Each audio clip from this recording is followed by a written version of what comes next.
ನಮಸ್ಕಾರ ಸ್ನೇಹಿತರೆ, ಕುತೂಹಲ ವೇದಿಕೆಗೆ ಸ್ವಾಗತ. ಇಂದು ನಾವು ಕೇಳಲಿರುವ ಕತೆ ಸಾಧಾರಣ ಅವಮಾನದ ಕಥೆಯಲ್ಲ.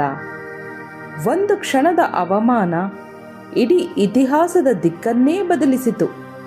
ಸಂಪತ್ತಿನ ಬೆಂಬಲವಿಲ್ಲ, ರೂಪದ ಗರ್ವವಿಲ್ಲ, ಆದರೂ ಬುದ್ಧಿಯ ಶಕ್ತಿಯಿಂದಲೇ ಗುರುತಿಸಿಕೊಂಡ ಒಬ್ಬ ವ್ಯಕ್ತಿ, ಅವರೇ ಚಾಣಕ್ಯ. ಒಂದು ರಾಜಸಭೆಯಲ್ಲಿ ಅವರಿಗೆ ನಡೆದ ಅವಮಾನ ಒಂದು ಸಾಮ್ರಾಜ್ಯದ ಅಂತ್ಯಕ್ಕೆ ಕಾರಣವಾಯಿತು. ಅದು ಹೇಗೆ ಸಾಧ್ಯವಾಯಿತು ಎಂಬುದನ್ನು ಇಂದು ಈ ಕಥೆಯಲ್ಲಿ ಸಂಪೂರ್ಣವಾಗಿ ಕೇಳೋಣ. ಚಾಣಕ್ಯ ಯಾರು? ಚಾಣಕ್ಯರ ನಿಜವಾದ ಹೆಸರು ವಿಷ್ಣುಗುಪ್ತ. ಅವರು ತಕ್ಷಶಿಲಾ ವಿಶ್ವವಿದ್ಯಾಲಯದ ಅತ್ಯಂತ ಪ್ರಸಿದ್ಧ ಗುರು. ರಾಜಕೀಯ, ಅರ್ಥಶಾಸ್ತ್ರ, ಧರ್ಮ, ತಂತ್ರ ಎಲ್ಲದಲ್ಲೂ ಪಾಂಡಿತ್ಯ ಪಡೆದವರು. ಅವರ ಜೀವನ ತುಂಬ ಸರಳವಾಗಿತ್ತು. ಹಣ, ಆಭರಣ, ಐಶ್ವರ್ಯ ಇದರಲ್ಲಿ ಅವರಿಗೆ ಆಸಕ್ತಿ ಇರಲಿಲ್ಲ.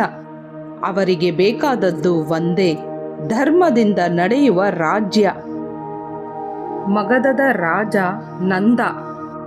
ಆ ಸಮಯದಲ್ಲಿ ಭಾರತದ ದೊಡ್ಡ ಸಾಮ್ರಾಜ್ಯ ಮಗಧ. ಅದರ ರಾಜ ಧನಾನಂದ್.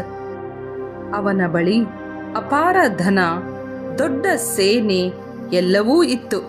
ಆದರೆ ಧರ್ಮ, ನೀತಿ, ಜನಪ್ರೀತಿ ಇವೆಲ್ಲ ಕಡಿಮೆ.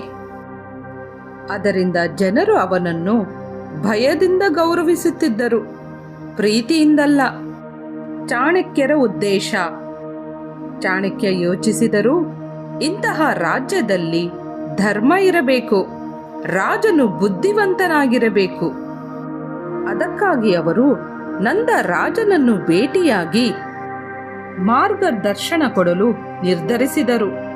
ಇಷ್ಟಕ್ಕೂ ಹಣಕ್ಕಾಗಿ ಅಲ್ಲ, ಪದವಿಗೂ ಅಲ್ಲ, ರಾಜ್ಯ ಸರಿದಾರಿಗೆ ಬರಲಿ ಅನ್ನೋ ಕಾರಣಕ್ಕೆ ಉಪದೇಶ ನೀಡಲು ಮುಂದಾದರು. ನಂದನ ಅರಮನೆಗೆ ಪ್ರವೇಶ. ಚಾಣಕ್ಯ ಸರಳ ವೇಷದಲ್ಲಿ ಅರಮನೆಗೆ ಹೋದರು. ಅರಮನೆ ತುಂಬ ಭವ್ಯವಾಗಿತ್ತು. ಬಂಗಾರ, ರತ್ನಗಳು, ಸೇವಕರಿಂದ ತುಂಬಿತ್ತು. ಸಭೆಯಲ್ಲಿ ನಂದ ರಾಜ ಆಸನದಲ್ಲಿ ಕುಳಿತಿದ್ದ. ಚಾಣಕ್ಯ ಅಲ್ಲಿ ಬ್ರಾಹ್ಮಣನಾಗಿ ಒಂದು ಆಸನದಲ್ಲಿ ಕುಳಿತಿದ್ದರು. ನಂದ ರಾಜನು ಚಾಣಕ್ಯರನ್ನು ನೋಡಿದ ತಕ್ಷಣವೇ ಅಪಮಾನದಿಂದ ನಕ್ಕರು.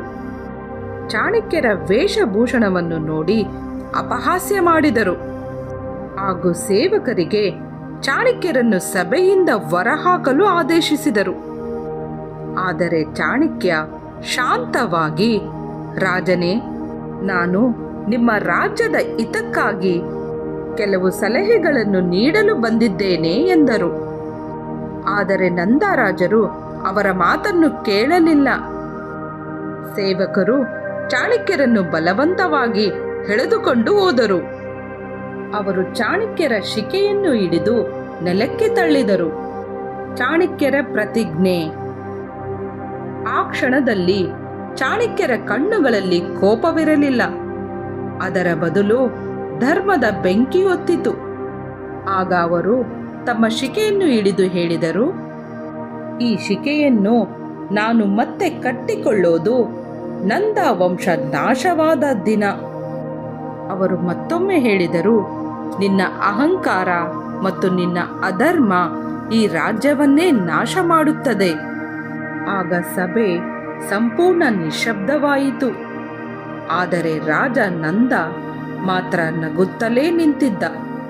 ಆ ಕ್ಷಣದಲ್ಲಿ ರಾಜನು ಅರಿಯಲಿಲ್ಲ, ಇದು ಬೆದರಿಕೆ ಅಲ್ಲ, ಇತಿಹಾಸದ ಘೋಷಣೆ ಎಂದು. ಸಭೆಯಿಂದ ಹೊರಟ ಚಾಣಕ್ಯ ಅವಮಾನದಿಂದಲ್ಲ, ಸಂಕಲ್ಪದಿಂದ ಅರಮನೆಯಿಂದ ಹೊರಟು ಹೋದರು. ಅವರ ಮನಸ್ಸಿನಲ್ಲಿ ಒಂದೇ ಆಲೋಚನೆ ಉಳಿದಿತ್ತು, ಈ ರಾಜ್ಯಕ್ಕೆ ಹೊಸ ರಾಜ ಬೇಕು, ಧರ್ಮದಿಂದ ಆಳುವ ರಾಜ ಬೇಕು ಎಂದು ಆಲೋಚಿಸುತ್ತಾ ಹೊರಟರು. ಚಂದ್ರಗುಪ್ತನ ಹುಡುಕಾಟ. ಒಂದು ದಿನ ಚಾಣಕ್ಯರು ಒಂದು ಚಿಕ್ಕ ಹುಡುಗನನ್ನು ನೋಡಿದರು. ಅವನು ಮಣ್ಣಿನಲ್ಲಿ ರಾಜನ ಆಟ ಆಡುತ್ತಿದ್ದನು. ಆ ಹುಡುಗನಲ್ಲಿ ನಾಯಕತ್ವ, ಧೈರ್ಯ ಮತ್ತು ಬುದ್ಧಿ ಸ್ಪಷ್ಟವಾಗಿ ಕಾಣುತ್ತಿತ್ತು. ಅವರೇ ಚಂದ್ರಗುಪ್ತ ಮೌರ್ಯ.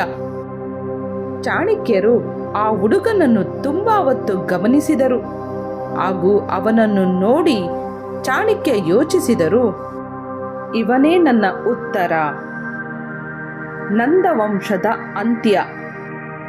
ಚಾಣಕ್ಯರು ಚಂದ್ರಗುಪ್ತನಿಗೆ ಶಿಕ್ಷಣ ನೀಡಿದರು.